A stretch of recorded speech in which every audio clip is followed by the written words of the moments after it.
वेताल ने अगली कथा सुनाई। बहुत समय पहले एक छोटे से गांव में हरिदास नाम का एक गरीब किसान रहता था। वो दिन रात खेतों में मेहनत करता, परंतु उसकी फसल कभी अच्छी नहीं होती थी। गरीबी से परेशान होकर भी वो हमेशा ईमानदारी और सच्चाई का पालन करता।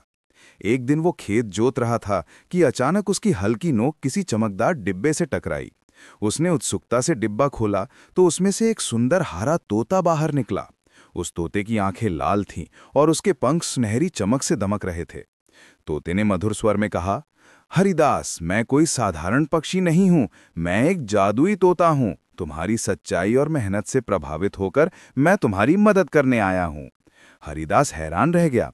तोते ने आगे कहा, तुम्हें जो भी चाहिए बस मुझे कहो, मैं उसे पूरा कर दूंगा। लेकिन याद रहे, ये वरदान केवल अच्छे कामों के लिए ही उपयोग करना होगा।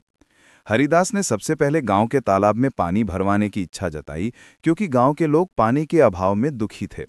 तोते ने पंख फड़फड़ाए और देखते ही देखते तालाब मीठे पानी से भर गया। पूरा गांव खुश हो उठा। इसके बाद उसने बीजों की अच्छी पैदावार की इच्छा की, जिससे खेत हरे भरे हो गए और गांव समृद्ध हो गया। लोग हरिदास की प्रशंसा करने लगे। लेकिन गांव का एक लालची जमींदार इस बात से ईर्ष्या करने लगा। उसने जादुई तोते को पकड़ने की योजना बनाई।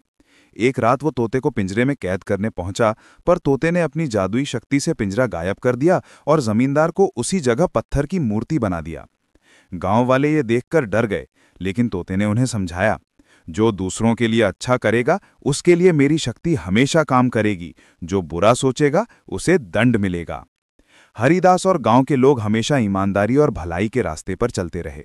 उस जादुई तोते की वजह से उनका गांव सुख समृद्धि से भर गया।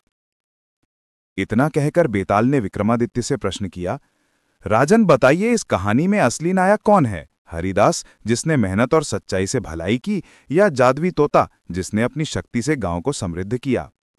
राजा विक्रमादित्य ने गंभीरता से उत्तर दिया, नायक हरिदास है, क्योंकि सच्ची शक्ति मेहनत और ईमानदारी में होती है। तोता केवल उसकी भलाई और निष्ठा का माध्यम बना। बेताल हंस पड़ा और बोला, सही कहा राजन, लेकिन तुमने फिर बोलकर मौन तोड़ा। और वो झटपट उड़कर पेड़ पर जा लटका। अगली कहानी तक बने रहें। धन्यवाद।